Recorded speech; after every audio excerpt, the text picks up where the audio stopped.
Assalamualaikum warahmatullahi wabarakatuh. Alhamdulillahirabbil alamin. Assalatu wassalamu rasulillah amma ba'd.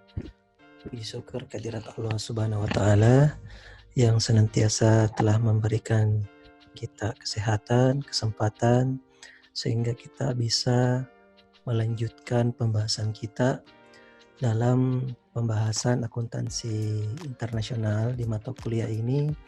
Dalam pembahasan kali ini saya akan memaparkan kepada Anda semua, kepada adik-adik mahasiswa ataupun yang sedang melihat sekarang ini, bahwasanya di dalam akuntansi internasional itu sendiri erat kaitannya dengan International Financial Reporting Standard atau kita kenal dengan sebutan IFRS, di mana dalam IFRS ini juga ada satu kaitan dengan aturan akuntansi yang berlaku umum di Indonesia, yaitu mengenai konservatisme akuntansi.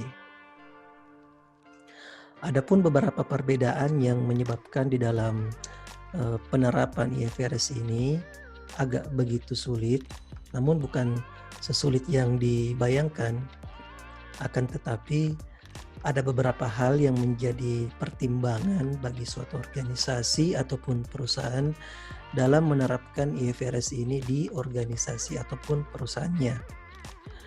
Nah, adapun di dalam prinsip yang digunakan dalam IFRS ini adalah kita bisa lihat di sini ya. Ini ada di dalam satu jurnal yang saya kutip mengenai konservatisme akuntansi dalam IFRS, di mana ada prinsip yang digunakan dalam IFRS adalah fair value ya. Nah, ini salah satu hal yang menyebabkan apa yang ada di dalam IFRS itu sendiri tidak sejalan dengan konservatisme akuntansi yang ada di Indonesia ataupun di negara-negara yang akan menerapkannya. Di mana fair value ini lebih menekankan pada relevansi. Nah, relevansi di sini maksudnya adalah sesuatu yang harus diungkapkan secara wajar di dalam laporan keuangan. Nah, Indonesia sendiri mengadopsi secara penuh IFRS ini mulai di tahun 2012 ya, ini di tahun 2012, di mana diwajibkan untuk menggunakan prinsip fair value. Nah, fair value itu kita bisa lihat cerminannya di dalam Bursa Efek Indonesia ya, terkait dengan prinsip-prinsip yang harus diterapkan di dalamnya terkait dengan IFRS itu sendiri.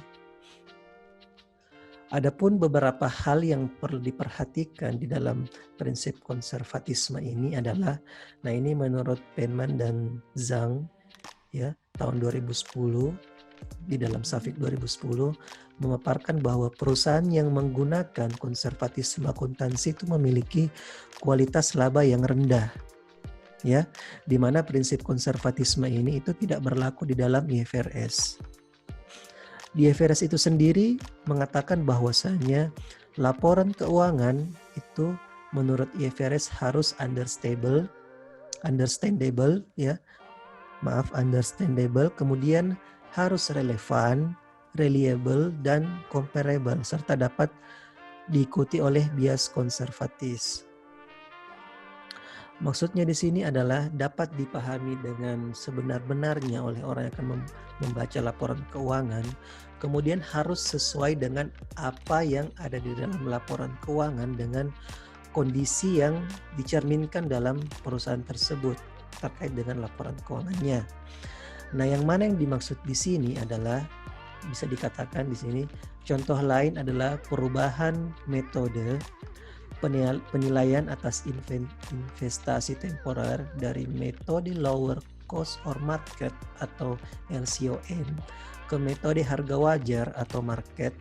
Nah, perubahan tersebut bermakna jika harga pasar naik, maka perusahaan sudah harus meningkatkan nilai investasinya dan sudah mengakui keuntungan. Nah, itulah hal-hal yang beberapa hal yang menjadi kendala ataupun pertimbangan di dalam penerapan IFRS jika dikaitkan dengan prinsip konservatisme di dalam peraturan standar akuntansi yang berlaku umum di Indonesia. di mana dalam metode penilaian atas investasi ya. Nah, ini ada metode harga wajar atau market ya. Harus melihat harga berdasarkan yang ada di pasaran atau market seperti itu. Kemudian bisa kita lihat lagi ya di pembahasan lainnya yang akan saya tampilkan terkait dengan prinsip konservatisme ya. Menurut Watts 2003 mengatakan bahwa konservatisme sebagai prinsip kehati-hatian dalam pelaporan keuangan di mana perusahaan tidak terburu-buru dalam mengakui dan mengukur aktiva dan laba serta segera mengakui kerugian dan utang yang mempunyai kemungkinan yang terjadi.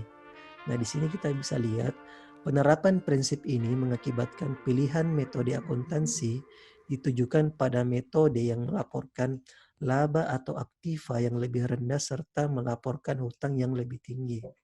Sudah pasti ini akan mempengaruhi posisi laporan keuangan yang terkait dengan laba rugi. Di sisi lain keuntungannya bisa kita lihat dalam penerapan pembayaran pajak. Makanya di dalam IFRS mengatur segala sesuatu agar semuanya dapat dijalankan. Paling tidak dengan adanya penerapan IFRS dapat memberikan keseimbangan di dalam penyampaian informasi laporan keuangan. Nah, lebih lanjut, dengan demikian pemberi pinjaman akan menerima perlindungan atas risiko menurun atau downside risk dari neraca yang menyajikan aset bersih dan laporan keuangan yang melaporkan berita buruk secara tepat waktu. Artinya biaya-biaya itu disajikan di awal pada laporan laba rugi yang memperlihatkan biaya-biaya apa yang urgent yang harus dikeluarkan di laporan laba rugi tersebut.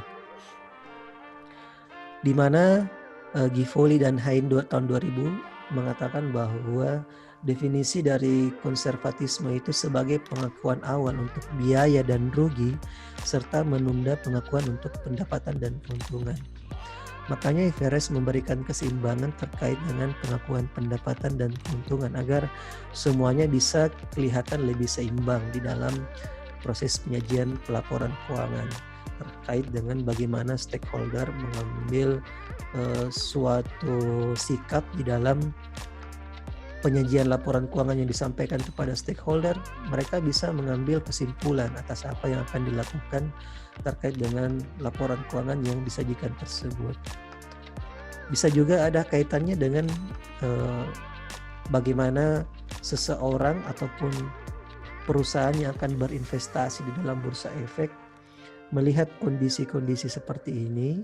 Apabila dilakukannya prinsip konservatisme ataupun pengakuan awal untuk biaya dan rugi, bisa jadi juga turut mempengaruhi keputusan seseorang ataupun perusahaan untuk berinvestasi di perusahaan terkait.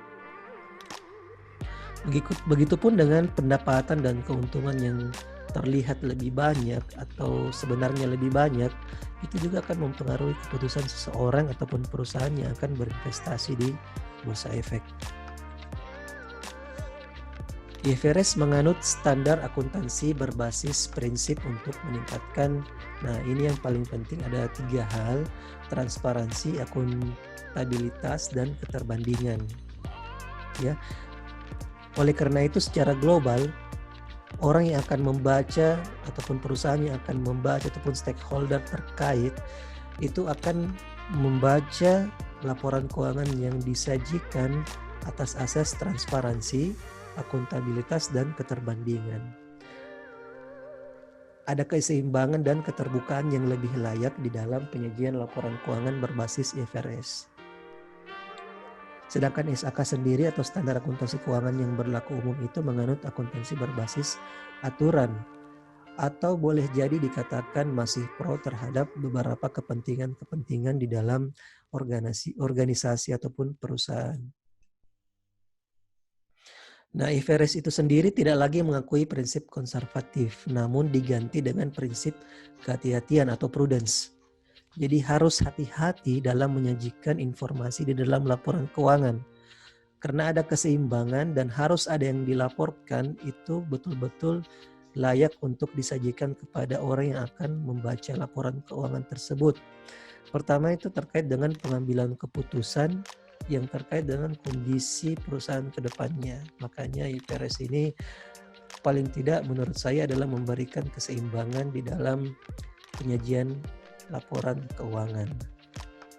Nah, ini menjadikan kita atau memberikan kita suatu pengetahuan baru di dalam penyajian informasi laporan keuangan. Mudah-mudahan bahan kita hari ini terkait dengan IFRS dan prinsip konservatisme dalam standar akuntansi keuangan memberikan kita suatu pengetahuan baru dan layak untuk kita perbincangkan dan mencari tahu lebih banyak lagi bagaimana seharusnya penerapan prinsip-prinsip keuangan di dalam atau prinsip-prinsip akuntansi di dalam penyajian laporan keuangan. Sekian dari saya, semoga bermanfaat untuk kita dan mendapatkan pahala agar kita bisa manfaatkan di selanjutnya ataupun pertemuan selanjutnya ataupun di segala aktivitas kita sehari-hari. Sekian yang dapat saya sampaikan. Assalamualaikum warahmatullahi wabarakatuh.